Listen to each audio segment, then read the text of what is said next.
memang menurut saya Gibran sudah tidak ada chance. Ya. Sebenarnya itu Bu Tifa atau Pak Suryo atau Pak Ridwan itu bisa menerangkan. Ya. Andai kata si Gibran nggak mau mundur, ya sudah, yang saya nggak akan ada lagi gambaran Gibran itu. Dan ini saya kira yang membuat Jokowi itu ya semakin kurus. Ya. Anda lihat, ya. Soalnya dia itu kurus sekali. Ya. Mungkin kurang tidur, kurang makan. Sehingga kalau diperkirakan oleh Ustadz Suharsono itu, ya dia paling 50, padahal kan tinggi, paling 50 kilogram. Ya. Jokowi dan Luhut itu punya penyakit egosentrik, egoistik, dan psikopatik. Jadi berpikir ananiah, aku, dan merasa paling benar. Ini kan juga penghinaan. Ya. Perlu diperiksa oleh dokter psikiater. Sekarang ini yang ke depan, ya, memang menurut saya Gibran sudah tidak ada chance. Ya. Sebenarnya itu Bu Tifa atau Pak Suryo atau Pak Ridwan itu bisa menerangkan. Ya. Karena yang aneh tapi nyata, itu ada dua hal. Ya. Ada orang bernama siapa?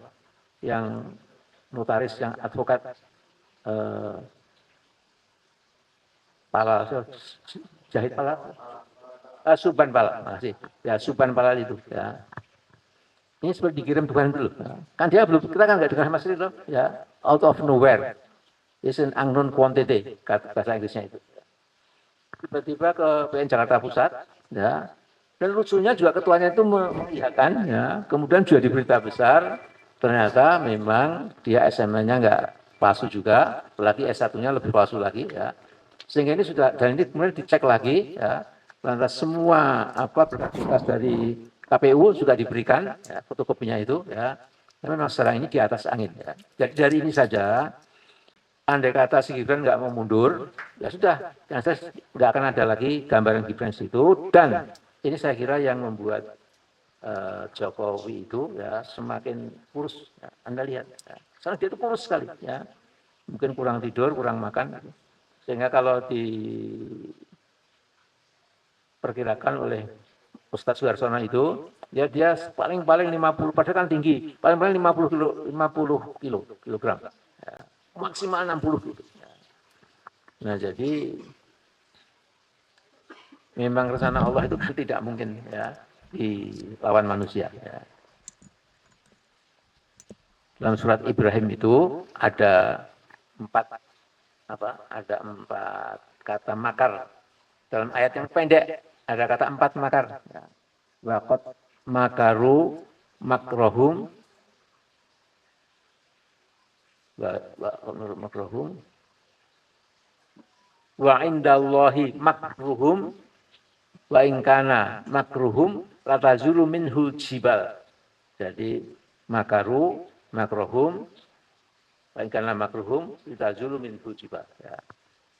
Jadi sungguh orang-orang yang benci kepada kebenaran itu sudah memakarkan makarnya. Waqad makaru makruhum wa ingkana makruhum indallah. Wa kana indallahi makruhum. Adapun makar mereka sudah di tangan Allah, genggaman Allah. Walau karena makruhum litazul minal jibal, walaupun makar mereka itu dimaksudkan untuk melenyapkan beberapa gunung.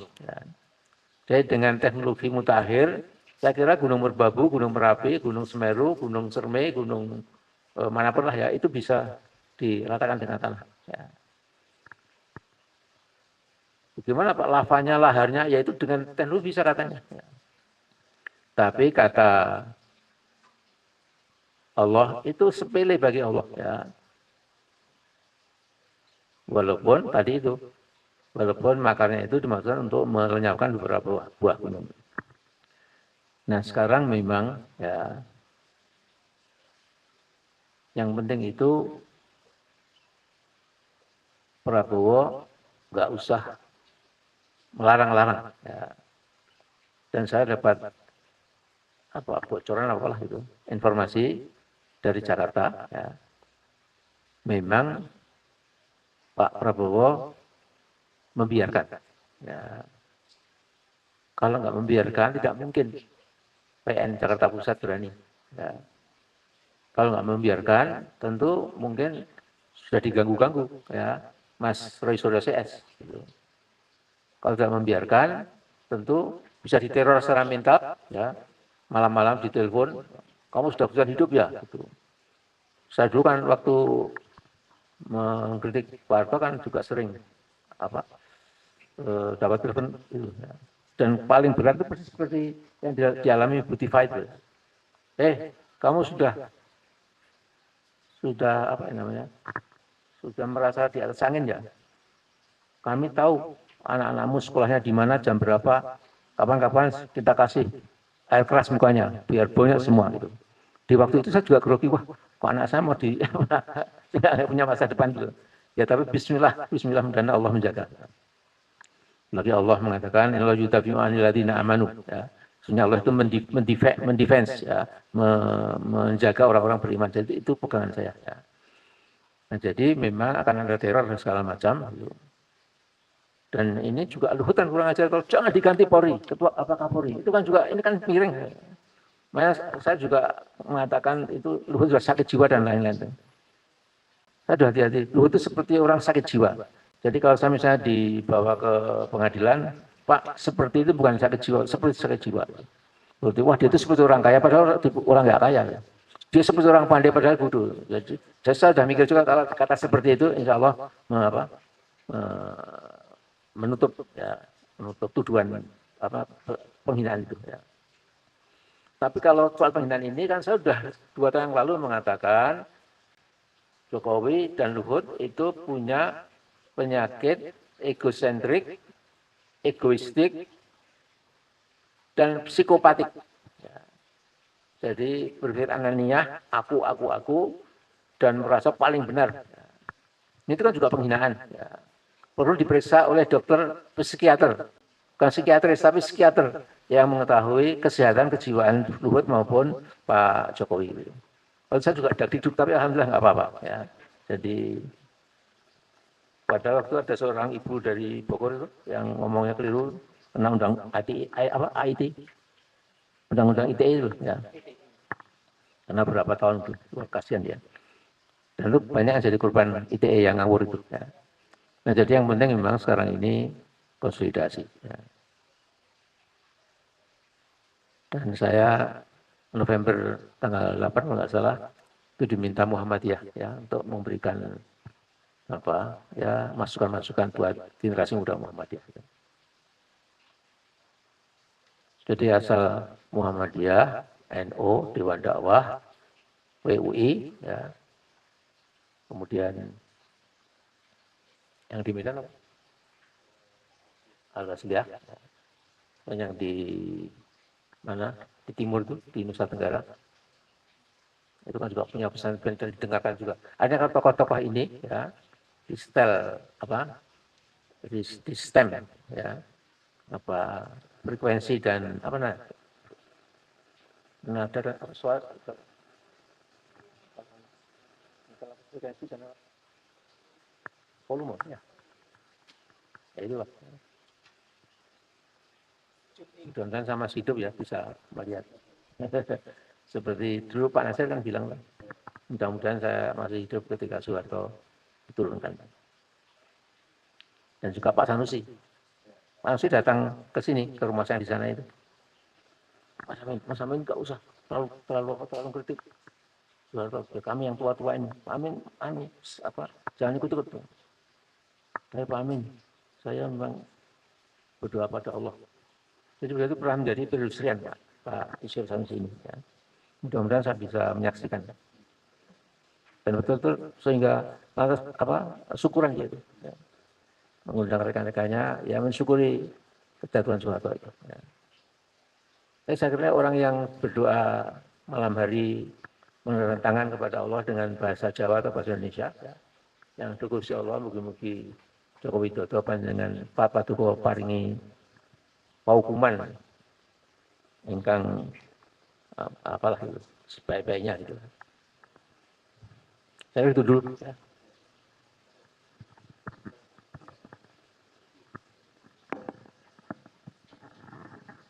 Assalamualaikum warahmatullahi wabarakatuh. Subhanaka la ilma lana illa ma 'allamtana innaka antal alimul hakim. Pada pagi hari ini kita sangat bersyukur dan berbahagia, tidak menyangka bisa bertemu di kediaman Bapak Amin Rais, orang yang kita kenal bukan saja sebagai Bapak bangsa, tetapi Bapak reformasi, itu tidak bisa dipungkiri. Oleh karenanya tepat kita pada pagi hari ini, paling tidak kita ada empat pimpinan atau 4 kelompok. Ada ARM, Aliansi Rakyat Menggugat, jadi, yang dipimpin oleh emak-emak yang selalu aktif, yang tidak punya capek turun ke Sarinah terus setiap minggu. Kemudian ada kelompok YouTuber perjuangan. Jadi banyak YouTuber kita ini bergabung betul-betul bukan hanya sekedar mencari informasi, tapi melakukan perjuangan-perjuangan. Hampir 18 kelompok YouTuber gitu. Kemudian ada didampingi seorang presiden juga, presiden pejabat, Babang Eka Jaya, yang dikenal sebagai di Jawara pengacara. Pengacara. Kita diundang oleh masyarakat Solo. Mereka menggelar mimbar rakyat yang selama ini mungkin masih belum berani-berani karena masih mungkin mengalir keuangan Jokowi, masih ketermul-termul ini masih, tetapi mereka kemarin berani mengatakan itu, dan tokoh-tokoh Solo tumplek semua, dan kita dari Jakarta juga memang berubah-ubah. Awalnya di mana, di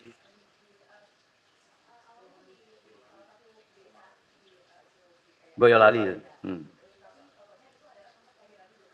Jadi di ya, lantas kita pindah ke rumah umat Islam di dekatnya Pak Mudrik. Ini tangkap perannya.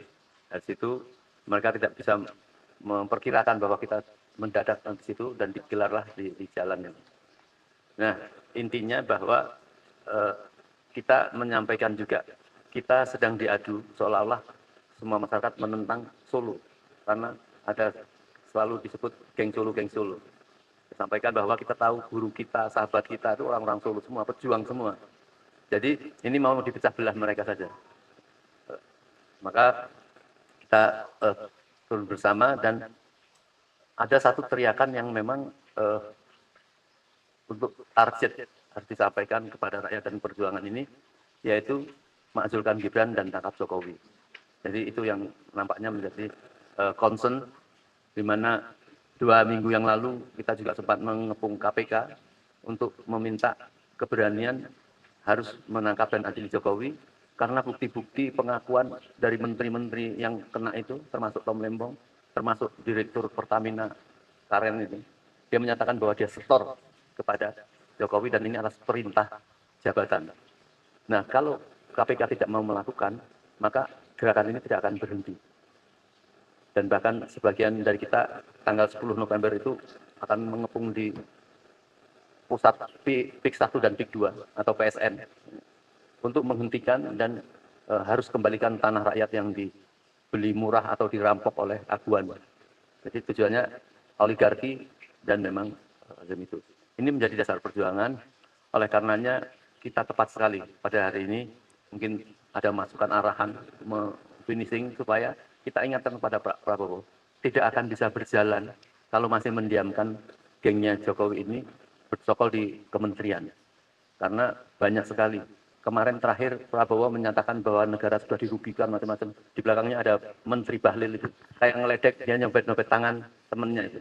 Ini kan sangat, kemarahan rakyat itu mengkerucutkan bahwa Prabowo harus melakukan satu perbaikan kalau ingin berjalan ini, termasuk masalah ijazah itu. Kita dilarang-larang untuk berhenti mempertanyakan ijazah.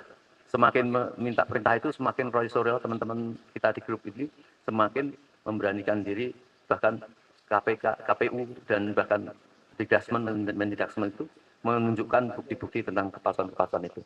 Saya kira ini yang kita perlukan, jangan berhenti nasihat dari, cukup tadi sudah memberikan fondasi. Ini bukan hanya sekedar kita ubiang-ubiung, tapi memberikan fondasi rasa jihad kita ini. Alladzina amanu wa hajaru wa jahadu fisabilillah bi amwalihim wa anfusihim a'dhamu darajatan indallah ulaika humul faizun. Saya kira mungkin itu dari saya, mungkin Mas Eka atau Mbak Men. Assalamualaikum warahmatullahi wabarakatuh. Alhamdulillah, wassalatu wassalamu ala rasulillah Muhammad ibn Abdillah wa alihi washabihi wa man wala la hawla wala quwwata illa billah amma ba'd. Pak Amin Rais yang kami hormati, Mas Ridho, membuka memori Pak Amin, saya kader Pak Amin juga dulu di PAN, yang ditolong waktu ada kader kita dapat haji, undian haji, ternyata panitianya kabur dan Pak Amin yang nanggung dengan Mas Mumtaz kalau nggak salah saat itu 2009 Pak Amin. Lama. Alhamdulillah saya Eka Jaya, Ketua Umum Ormas Pejabat Pengacara Jawara Bela Umat, terakhir ketemu Mas Ridho di Rakernas di Taman Mini di Asrama Haji. Kami rindu sebetulnya dengan fatwa gerakan-gerakan Pak Amin pada saat ini. Ya, sepertinya gerakan-gerakan yang kita lakukan ini, ya walaupun banyak tokoh-tokoh baru muncul gitu, kayak Dr. Tifa, Pak Rismon dan lain sebagainya, tapi giroh daripada reformasi itu adalah masih ada di tangan Pak Amin Rais yang kita lihat. Ingin sekali mana mungkin nanti suatu saat kita punya gerakan besar, Pak Amin bisa menghadiri, menambah spirit kita, semangat kita, karena ini insya Allah nanti kita coba untuk mengarrange apakah nanti targetnya itu. Itu dia, kita kangen spirit itu Pak Amin. Ini sepertinya perjuangan memang, ya kalau kawan-kawan bilang perjuangan masih panjang, tapi kita lihat untuk ijazah palsu ini finishing lah bahasa kasarnya begitu. Jangan sampai finishnya ini malah nggak jelas gitu. Nah, kita mohon nanti ya lewat arahan atau link dari Pak Amin dan lain sebagainya. Ini perjuangan ini tidak sia-sia. Artinya memang kita ingin memperbaiki keadaan bangsa dan negara yang memang sudah carut marut luar biasa, dihajar oleh geng, bukan geng Solo ya, artinya ini Jokowi CS lah. Kalau karena orang Solo banyak juga yang jiwa-jiwa patriotisnya luar biasa. Nah ini yang ingin kami sampaikan agar mudah-mudahan ke depan dalam perjuangan yang mungkin ya kalau dibilang sesaat lagi ya wallahu a'lam bishawab, kita tidak bisa mendahulukan kehendak Allah, tapi kita sudah melihat bagaimana muncul pertolongan Allah ini, ya subhan palal sudah kita keluar bahasanya seperti itu, walaupun dan juga dari KPU sudah berani memberikan ijazah atau dokumen yang sudah kita harapkan, dan juga banyak dari kawan-kawan mereka juga sendiri yang sudah membuka diri. Ya mudah-mudahan nanti sekali lagi ada satu gerakan nanti yang akan ya kita bikin. Nanti kita harapkan Pak Amin bisa hadir, bisa menambah spirit lagi, semangat. Karena para tokoh jenderal juga ketika kita ke KPU hadir semua Pak Amin. Ya Pak Fahru Roji datang, Pak Jana Purnomo datang, Sunarko, semua para jenderal-jenderal sepuh. Ya karena memang tujuan satu, bagaimana kita mencoba melindungi Prabowo daripada kudeta Gibran CS, bahasanya kasar begitu. Mau tidak mau, suka tidak suka, ya Prabowo ini harus kita lindungi daripada pengkhianat-pengkhianat bangsa yang ada di sekitarnya. Ya mungkin Pak Amin lebih paham situasi kondisi yang ada di sekeliling Prabowo seperti apa. Ya mudah-mudahan Prabowo diberi kekuatan, keistiqomahan, ya bisa untuk melawan daripada Jokowi CS lah bahasa kasar gitu, geng Mulyono CS, ya, biar kita ini bisa lebih makmur negara kita, karena dirampok dan dirampas oleh mereka ini oligarki luar biasa. Ya kita ini sampai kemarin pagar laut itu sampai kita bongkar bersama, kita sampai turun bersama, kita nyebur ke laut. Ini ternyata pas lama kita diemin ternyata sudah nah ini makin merajalelanya oligarki yang ada. Ya mudah-mudahan sekali lagi harapan kami, mohon dukungan, support, ya spirit dari Pak Amin, dan bisa membersamai kita ke depan dalam gerakan, karena kita butuh tetap Pak Amin adalah sebagai tokoh reformasi, yang tokoh perubahan buat bangsa dan negara ini, dan kami masih mengharapkan sumbangsi pemikiran, supporting untuk gerakan kita buat Indonesia ke depan lebih baik. Mungkin ini saja dari saya, terima kasih. Assalamualaikum warahmatullahi wabarakatuh. Assalamualaikum warahmatullahi wabarakatuh. Mungkin dari saya singkat aja. Saya dari Aliansi Rakyat Menggugat yang hampir 80% anggotanya itu adalah emak-emak. Dan mungkin ini merupakan suatu fenomena karena kami ini semuanya backgroundnya sama. Kami itu adalah ibu rumah tangga, kami bukan politis ataupun orang partai, tapi kami turun karena memang di zaman Jokowi ini semua memang sudah diacak-acak dari mulai generasi bangsa yang menjadi stunting, kemudian tidak adanya peluang kerja, kemudian TKA banyak masuk, kemudian masih banyak lagi yang artinya urusan rumah tangga pun ikut terganggu. Akhirnya kami sebagai salah satu dari pilar bangsa, mak-mak ini akhirnya turun dan kami akan terus berjuang. Kami berani ibarat kata seperti ini. Kami ini melindungi rumah besar kami, yaitu Indonesia. Kami ada karena apa yang dilakukan oleh Jokowi ini mengancam masa depan anak-anak kita. Jadi sampai kapanpun sebelum Prabowo untuk tangkap Jokowi ya dan mengadili apa yang sudah dilakukan memang benar-benar merusak semua sistem. Kami sebagai ibu-ibu, kami bilangnya kami adalah ibu pertiwi yang melawan. Kami tidak pernah menangis, tapi kami akan melawan. Kami tetap akan turun. Terima kasih. Wassalamualaikum warahmatullahi wabarakatuh.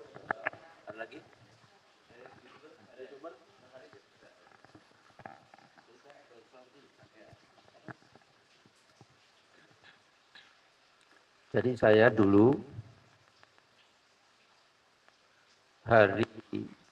satu hari sebelum Pak Harto menyatakan meletakkan jabatan, kemudian kursi presiden diberikan ke Pak Habibie, ya. Itu saya ada di Solo, ya. Jadi 3 hari sebelum Pak Harto lengser itu, ya. Dari Solo itu sebelumnya saya sudah ke Jawa Timur, ya, dari Lamongan. Ya. Nah, sejak dari Lamongan itu saya ditelepon oleh 3 orang, ya, berganti-ganti. Pertama Pak Parni Hadi, ya, dulu Pemret Republika, ya. Dia temannya Bibi, ya, kalau ngomong bahasa Jerman, ya, karena dia lulusan Jerman. Dan yang kedua itu kakaknya Bintang Pamungkas, Profesor Edi Swasono. Dan yang ketiga itu Adi Sasono. Sejak dari Madiun, saya sudah telepon oleh Pak Hadi.